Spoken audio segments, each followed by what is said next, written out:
Hello everyone. SP law academy में आप सभी का स्वागत है। बिहार जुडिशरी की तैयारी के लिए हम फैमिली लॉ पढ़ रहे हैं। फैमिली लॉ में हमने हिंदू लॉ स्टार्ट किया है। अभी तक हमने Hindu marriage act, Hindu law से रिलेटेड जो वेयर एक्ट में नहीं आते हैं वो वाले क्वेश्चंस हमने देखे थे, जैसे कि who is Hindu, nature of Hindu marriage, sources and school of Hindu law. अब आज से हम वेयर एक्ट के अंदर स्टार्ट हो रहे हैं। तो सबसे पहले हम स्टार्ट करते हैं, हिंदू मैरिज एक्ट पढ़ेंगे हम। आप सभी लोग बहुत अच्छे से पढ़िएगा, नोट कर लीजिए। और ये आपके बिहार जुडिशरी में बहुत इंपॉर्टेंट है। 10 नंबर के क्वेश्चन आते हैं हिंदू लॉ से, 10 नंबर के आते हैं मुस्लिम लॉ से। और हमारे चैनल पे बिहार जुडिशरी, बिहार एपीओ दोनों की तैयारी करवाई जा रही है और पूरा कोर्स करवाएंगे। और मैं आपको बार बार हर वीडियो में यही बताती हूँ कि हम लॉ से रिलेटेड जितने भी सब्जेक्ट हैं उनके सारे टॉपिक्स और सारे सब्जेक्ट करवाएंगे। तो आप हमारे चैनल को सब्सक्राइब कर लें, लाइक कर लें और इसे कंटिन्यू फॉलो करते रहें। चलिए स्टार्ट करते हैं। आज से हम Hindu marriage act chapter 1, Hindu marriage act को टोटल 1 to 6 चैप्टर हैं इसमें और टोटल 30 सेक्शंस हैं। तो आज से हम जो हिंदू मैरिज स्टार्ट करेंगे उस एक्ट का जो रूपरेखा है वो आप देख लीजिए। सबसे हमारे पढ़ाने का तरीका यही है कि सबसे पहले हम इंडेक्स दिखाते हैं ताकि बच्चे को उसमें पता चले कि बेयर एक्ट में है क्या क्या एक्चुअली में। तो देखते हैं, सबसे पहले जो चैप्टर है वो है प्रिलिमिनरी। इसमें सेक्शन होते हैं 1 to 4। दूसरा जो चैप्टर है वो है हिंदू मैरिजेस, इसके सेक्शन है 5 to 8। फिर तीसरा जो चैप्टर है वो है restitution of conjugal right and judicial separation, section 9 to 10। Next है nullity of marriage and divorce, section 11 to 18। Next jurisdiction and procedure बताएगा कि मैरिज को जो रिलेटेड प्रॉब्लम्स होगी, आर्ट्स या जुडिशियल सेपरेशन, डाइवोर्स, उसकी क्या प्रक्रिया है वो बताता है चैप्टर 5। और ये है 19 से लेकर 28A तक। नेक्स्ट जो सेक्शन चैप्टर है हमारा वो है सेविंग्स एंड रिपील, सेक्शन 29 से 30 तक। तो आज जो हम स्टार्ट करने वाले हैं वो है चैप्टर 1। चैप्टर 1 में जो सेक्शन है 1 to 4, इसको हमने शॉर्ट उसमें याद करने के लिए, समझाने के लिए मैंने आपको एक इनिशियल लिखा हुआ है। जो सेक्शन 1 है उसका नाम है शॉर्ट टाइटल एक्सटेंट। दूसरा सेक्शन है 2, उसका नाम है एप्लीकेशन ऑफ दिस एक्ट। तीसरे सेक्शन का नाम है डेफिनेशन और चौथे सेक्शन का नाम है ओवरराइडिंग इफेक्ट। तो इन सब के इनिशियल को मैंने लिखा है SADO। तो अब आपको ये याद करना बहुत इजी हो गया कि चैप्टर 1 का जो नाम है वो क्या है, सेडो। आपको याद हो जाएगा बहुत इजी इजी तरह से, SADO, सेडो। इससे क्या आपका एक भी ऊपर नीचे सेक्शन कभी कंफ्यूज नहीं होंगे कि 2 में क्या है डेफिनेशन है, कि 3 में क्या है। कई बार बहुत सारे मैक्सिमम जो एक्ट है उनमें सेक्शन 2 में है इंटरप्रिटेशन या डेफिनेशन क्लॉज, इसलिए बच्चे बहुत कंफ्यूज होते हैं। तो आप सेडो से याद रखिए, SADO। एस से शॉर्ट टाइटल एक्सटेंड, ए से एप्लीकेशन ऑफ दिस एक्ट, कहाँ कहाँ पर अप्लाई होता है, किस किस पर अप्लाई होता है, D for definition, O for overriding effect. चलिए स्टार्ट करते हैं चैप्टर 1। हर एक्ट का चैप्टर 1 बहुत इंपॉर्टेंट होता है, बच्चे इसको ही ध्यान से नहीं पढ़ते हैं। सबसे पहले हम बात करेंगे शॉर्ट टाइटल की। तो इस एक्ट का टाइटल क्या है? इस एक्ट का टाइटल है हिंदू मैरिज एक्ट 1955। कोई बड़ी बात नहीं है। देखते हैं एक्सटेंड की। जब हम बात करेंगे तो पहले इसमें होल ऑफ इंडिया को एक्सेप्ट जम्मू एंड कश्मीर कर रखा था, लेकिन अब क्योंकि Jammu and Kashmir reorganisation act pass हो चुका है, बन चुका है 2019 में, तो हमें उसी के अकॉर्डिंग सारे एक्ट को देखना है। इससे पहले एक वीडियो डाला था मैंने जिसमें आपके बिहार में जितने भी एक्ट आ रहे हैं, जितने भी सब्जेक्ट हैं, वो उस पे जम्मू कश्मीर पे अप्लाई होंगे या नहीं होंगे उससे रिलेटेड मैंने डिटेल में डाल दिया था। लेकिन फिर भी जो जो हम एक्ट पढ़ेंगे सब में मैं आपको बताती जाऊंगी। अब देखते हैं इसका एक्सटेंट जो है, होल ऑफ इंडिया एक्सेप्ट जो जम्मू एंड कश्मीर वर्ड है वो वहाँ पर अब नहीं है, बिकॉज जो जम्मू कश्मीर रीऑर्गेनाइजेशन एक्ट है उसमें शेड्यूल नंबर 5 जब आप देखेंगे वहाँ पर एंट्री नंबर 35 में हिंदू मैरिज एक्ट अप्लाई कर दिया है। ठीक है। अब हम देखते हैं, सेक्शन 1 आपका क्लियर हो गया। अब हम सेक्शन 2 देखेंगे, which is application of this act. ये एक्ट किस किस पर अप्लाई होता है, तो उसमें ABCD एक एक्सप्लेनेशन है और लास्ट में दिया हुआ है किस किस पर अप्लाई नहीं होगा। तो सबसे पहले हम देखते हैं किस पर अप्लाई होता है। ए से याद करना है एनी, आपको याद हो जाएगा एनी पर्सन। बी से बुद्धिस्ट है तो बी याद हो जाएगा। ए से एनी पर्सन, बी से बुद्धिस्ट। चलिए हम देखते हैं क्या है डिटेल। ए में दिया हुआ है any person who is Hindu bye religion, कोई भी व्यक्ति जो रिलीजन के द्वारा हिंदू है, वो सभी क्या हैं, उन सब पे ये एक्ट अप्लाई होगा। इस एक्ट की एप्लीकेशन कहाँ तक है, वो सभी व्यक्ति जो रिलीजन के द्वारा क्या है, हिंदू हैं। और इंक्लूड, अब इसमें क्या क्या इंक्लूड किया गया है, वृषभा को, लिंगायत को, और जो तीन समाज थे, ब्रह्म समाज, प्रार्थना समाज और आर्य समाज, इन तीनों समाज को भी हिंदू की कैटेगरी में ही डाला गया है, इंक्लूड किया गया है। इसमें मैंने आपको प्रीवियस जो लेक्चर था हु इज़ हिंदू, उसमें बहुत ही अच्छे से शास्त्री वर्सेस मूलदास का केस बताया था, और बताया था किस तरह आर्य समाज वाले अपने आप को हिंदू नहीं बताते हैं। चलिए देखते हैं, नेक्स्ट है बी। बी से है बुद्धिस्ट, जैन, सिख।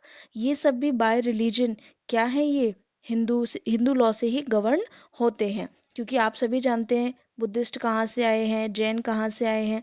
तो हालांकि ये इन्होंने अपने अपने रिलीजन को नई रूपरेखा दे दी, लेकिन ये अभी भी क्या माने जाते हैं, हिंदू माने जाते हैं, और हिंदू लॉ से ही गवर्न होते हैं। नेक्स्ट है, जो भी किसी के पास डोमिसाइल्ड है और इंडियन टेरिटरीज में रह रहे हैं, और वो क्या नहीं है, मुस्लिम, क्रिश्चियन, पारसी एंड ज्यू। जो इंडियन टेरिटरी में रह रहे हैं, जिनके पास डोमिसाइल है, जो मुस्लिम, क्रिश्चियन, पारसी, ज्यू नहीं है रिलीजन के अकॉर्डिंग, वो सभी क्या हैं, हिंदू हैं, और उन सब पर भी क्या लगेगा, हिंदू लॉ लगेगा। चलिए देखते हैं नेक्स्ट क्या कहता है, एक्सप्लेनेशन।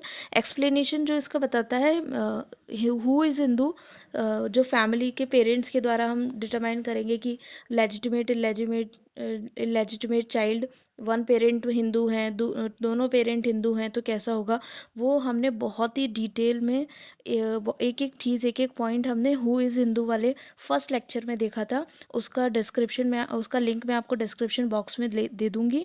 आप वहाँ जाके उस लेक्चर को देखें और इसके साथ कोरिलेट करें।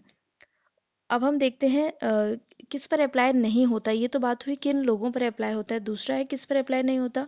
तो वो हैं एसटी, जो डिफाइन किए गए हैं अंडर आर्टिकल 366 के अंदर, जो एसटी की डेफिनेशन है उसके अंदर लिस्ट है।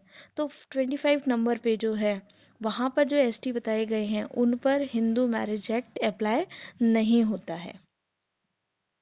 ये तो हुई एप्लीकेशन की बात। अब हम देखते हैं सेक्शन 3। सेक्शन 3 क्या कहता है, सैडो के अकॉर्डिंग डी फॉर डेफिनेशन। तो देखते हैं, तो जो ये डेफिनेशन है, डेफिनेशन क्लॉज में कितनी है, 7 डेफिनेशन है टोटल, E F G तक डेफिनेशन है।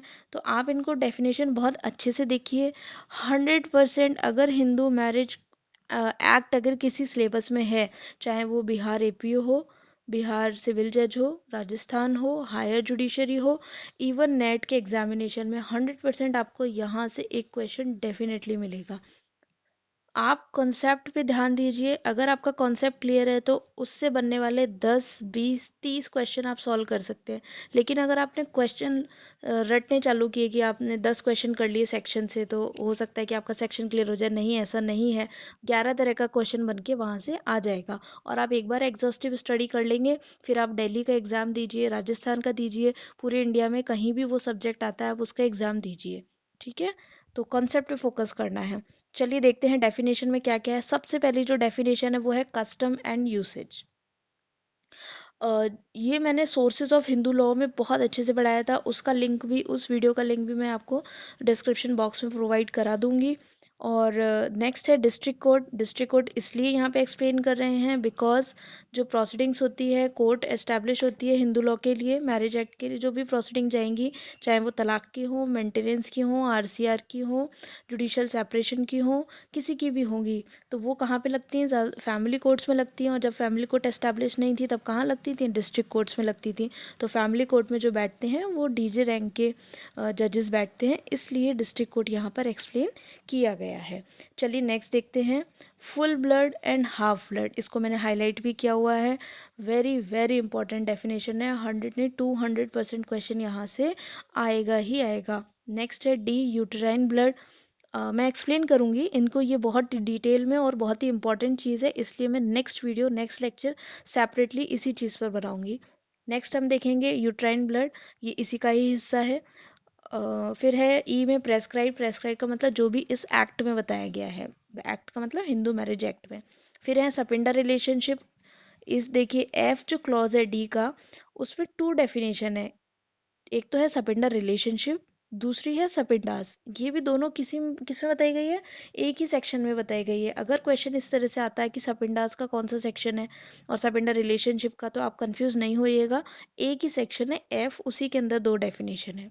नेक्स्ट है जी, डिग्रीज ऑफ प्रोहिबिटेड रिलेशनशिप। चार कैटेगरी बताई गई, 1 2 3 4 क्लॉज। उन चारों में प्रोहिबिटेड रिलेशनशिप को डिफाइन किया गया है कि किस किस को प्रोहिबिटेड रिलेशन की कैटेगरी में डाला गया है। तो ये जो सबिंडा और प्रोहिबिटेड रिलेशन वाले हैं, ये इसलिए भी इम्पॉर्टेंट है बिकॉज सेक्शन 5 जो एसेंशियल कंडीशंस बताते हैं वैलिड मैरिज की, उसमें ये दोनों वेरी वेरी वेरी इंपॉर्टेंट, और लास्ट के 2 पॉइंट्स हैं वो दोनों यही कहते हैं। मेंस में भी क्वेश्चन आता है यहाँ से, और आपको याद भी हो जाएगा। देखिए कितनी अच्छी टेक्निक है, एस सपिंडा, पी से प्रोहिबिटेड रिलेशन, और हमारे चैनल का नाम भी क्या है, एसपी लॉ अकेडमी, तो आपको एसपी सीक्वेंस भी याद हो जाएगा। चलिए देखते हैं। ओ, नेक्स्ट आता है सैडो में ओ का मतलब क्या है, overriding effect of this act, section 4। तो चलिए हम देखते हैं क्या है ओवरराइडिंग, किस किस चीज़ को ख़त्म कर दिया जाएगा इस एक्ट के आने के बाद। कोई भी टेक्स्ट रूल्स हैं, इंटरप्रिटेशन है, कस्टम यूसेज थे, वो सभी सीज हो जाएंगे इस एक्ट के आने के बाद, अगर कोई एडवर्स इफेक्ट रखते हैं तो।